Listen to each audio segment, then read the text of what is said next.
Bilmiyorum. Anlamıyorum. Kimsiniz? Yalvarırım, anlamıyorum.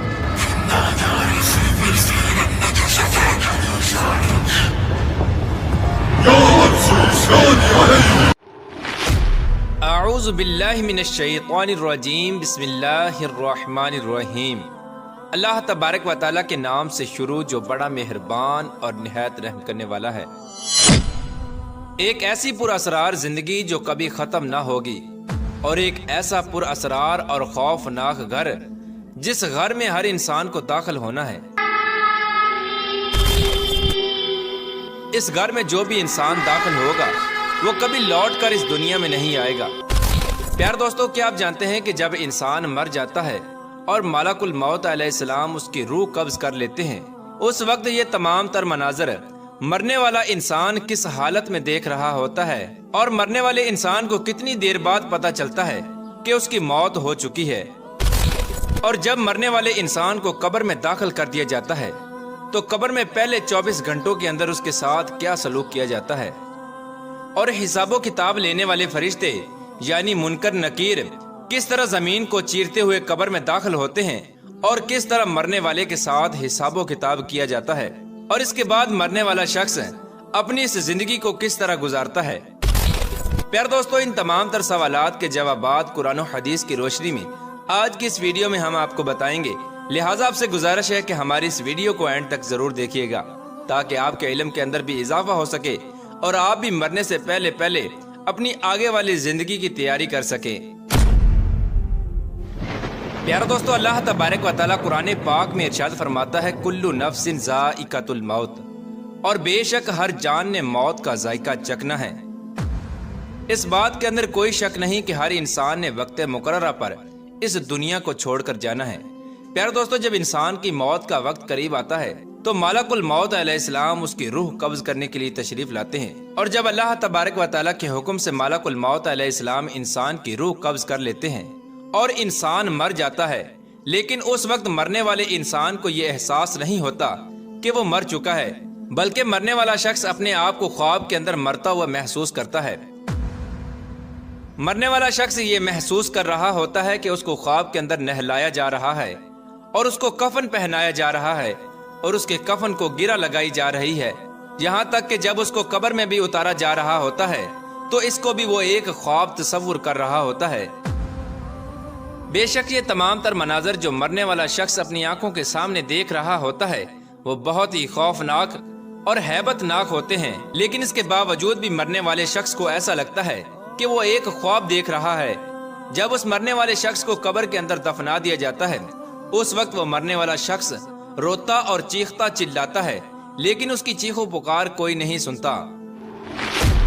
ادھر جب مرنے والے شخص کے عزیز و اقارب اس کو دفنا کر چلے جاتے ہیں اس وقت مرنے والا شخص بہت چیخ و پکار کرتا ہے اور وہ قبر کے اندر اکیلا رہ جاتا ہے۔ اس طرح جب تمام لوگ اس کو دفنا کر چلے جاتے ہیں اور قبر کے پاس کوئی بھی موجود نہیں ہوتا، اس وقت اللہ تبارک و تعالیٰ اس کی اس روح کو اس کے جسم میں دوبارہ داخل فرما دیتا ہے جس روح کو ملک الموت علیہ السلام نے قبض کیا تھا۔ جیسے ہی روح مرنے والے شخص کے جسم میں داخل ہوتی ہے تو اس وقت مرنے والا شخص فوراً اپنی آنکھیں کھول لیتا ہے اور اللہ تبارک و تعالیٰ کا شکر ادا کرتا ہے کہ اللہ تبارک و تعالیٰ نے اس خوفناک خواب سے مجھے نجات عطا فرمائی۔ یہ تمام تر مناظر دیکھنے کے بعد بھی مرنے والا شخص یہ گمان کر رہا ہوتا ہے کہ وہ صرف ایک خواب تھا جس خواب سے اب وہ بیدار ہو چکا ہے۔ پیار دوستو، اس کے بعد جو آگے والا مرحلہ اور منظر شروع ہوتا ہے وہ اس سے بھی کہیں زیادہ خوفناک اور ہیبت ناک منظر ہے۔ جب اللہ تبارک و تعالیٰ کے حکم سے روح انسان کے جسم میں داخل ہو جاتی ہے تو وہ مرنے والا انسان اٹھ کر بیٹھ جاتا ہے اور اپنی آنکھیں کھول لیتا ہے۔ پھر وہ شخص اپنے آپ کو چھونے لگتا ہے اور وہ اپنے آپ کو ایک سفید لباس کے اندر لپٹا ہوا پاتا ہے۔ اس کے بعد مرنے والا شخص اپنے آپ سے سوال کرتا ہے کہ میرا لباس کہاں ہے، اور یہ میں کہاں پر ہوں، اور یہ جگہ کون سی ہے جہاں ہر طرف اندھیرا ہی اندھیرا ہے، اور یہ میں کہاں آ گیا ہوں۔ پیارے دوستو، یہ لرزا دینے والے سوالات اس کے ہوش اڑا دیتے ہیں اور اس کی چیخ و پکار میں مزید اضافہ ہو جاتا ہے، اور وہ قبر کے ہیبت ناک منظر سے ڈر کر چیختا اور چلاتا ہے اور اپنے رشتہ داروں کو پکارتا ہے، لیکن اس کی پکار کوئی نہیں سنتا۔ اس طرح جب مرنے والا شخص اپنی چاروں طرف اندھیرا ہی اندھیرا دیکھتا ہے تو اس کو آہستہ آہستہ یہ احساس ہونے لگتا ہے کہ وہ زمین کے نیچے ہے اور اس کو دفنا دیا گیا ہے۔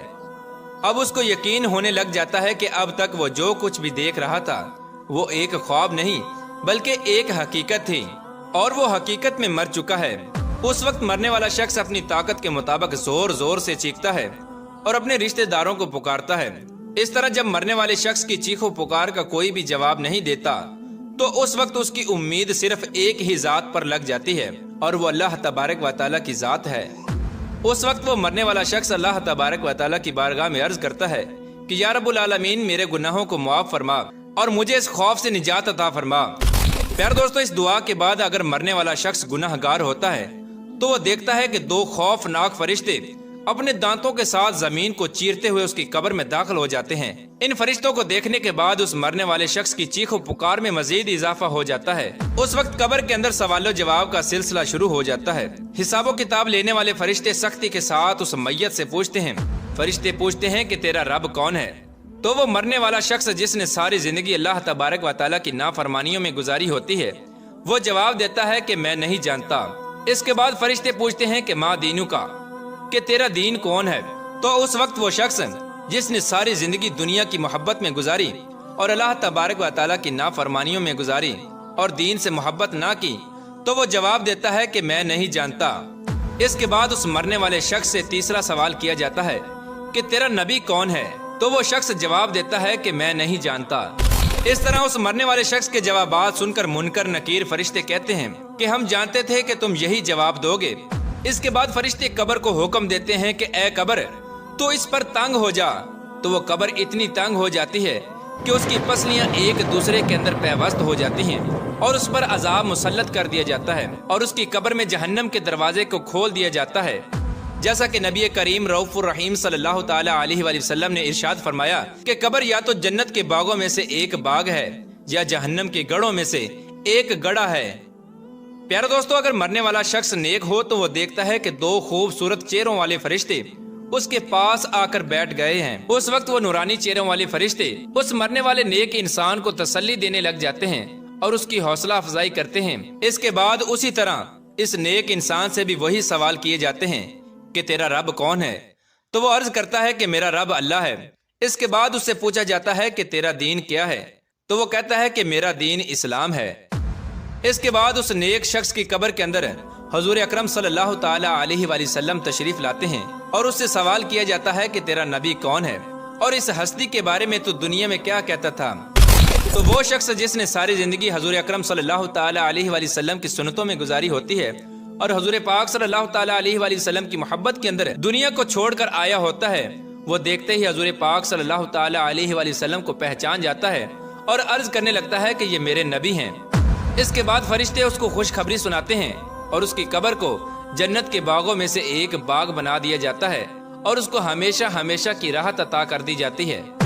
پیارے دوستو، حضور پاک صلی اللہ تعالی علیہ وآلہ وسلم نے ارشاد فرمایا کہ تم میں سے ہر شخص کو قبر کے اندر ضرور آزمایا جائے گا، اور حضور پاک صلی اللہ تعالی علیہ وآلہ وسلم نے ارشاد فرمایا کہ ہر انسان کی زندگی میں 2 دن اور 2 راتیں ایسی آئیں گی کہ اس سے پہلے اس نے کبھی ایسے 2 دن اور ایسی 2 راتیں نہ دیکھی ہوں گی۔ ایک وہ دن جس دن وہ مرے گا اور دوسرا وہ دن جس کے بعد کوئی دن نہ آئے گا اور وہ قیامت کا دن ہوگا، اور ایک وہ رات جو اس کی قبر میں آئے گی اور دوسری وہ رات جس رات کے بعد قیامت قائم ہوگی۔ پیارے دوستو، حضور پاک صلی اللہ تعالی علیہ وآلہ وسلم نے ارشاد فرمایا کہ میں نے بڑے بڑے خوفناک مناظر کو دیکھا لیکن قبر سے زیادہ خوفناک منظر میں نے کبھی نہیں دیکھا۔ پیارے دوستو، حضرت سیدنا عثمان غنی رضی اللہ تعالی عنہ جب کسی قبر پر تشریف لاتے تو اس قدر آنسو بہاتے کہ آپ کی داڑھی مبارک تر ہو جاتی۔